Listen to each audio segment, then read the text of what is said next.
बिस्मिल्लाहिर्रहमानिर्रहीम। अस्सलाम वालेकुम दोस्तों, पाकिस्तान में खुशामदीद। मैं मोहम्मद अहमद आपकी खिदमत में एक न्यू वीडियो लेकर हाज़िर हुआ हूँ, जिसमें मैं आपको पाकिस्तान के वो कदीम नोट दिखाऊंगा जो कि कभी हम चलाया करते थे।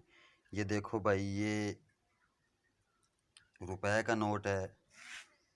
ये भाई 2 रुपए वाला नोट है भाई। और ये भाई 5 रुपए का नोट है जो कि कभी हम चलाया करते थे।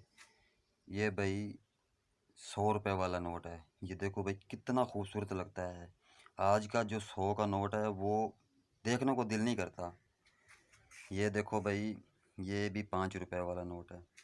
और ये सिक्के हैं, 50 पैसे, 1 पैसे, 2 पैसे, ये सभी सिक्के हैं। ये दूसरी कंट्री के सिक्के हैं। मुझे ये जमा करने का शौक़ है भाई। ये शौक़ आप भी किया करो।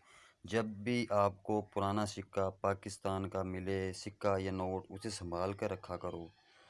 ये पाकिस्तान का वो असासा है। हम अपने बच्चों को दिखाएंगे कि भाई ये देखो, ये हम नोट, ये सिक्के चलाया करते थे। ठीक है ना भाई। अगर मेरी वीडियो अच्छी लगी हो तो इसे प्लीज़ लाइक करना ना भूलें। चैनल को सब्सक्राइब कर लें और बेल आइकन के बटन को दबाना ना भूलें। वीडियो अच्छी लगी हो तो कमेंट सेक्शन में राय का इज़हार ज़रूर कीजिएगा। अस्सलाम वालेकुम।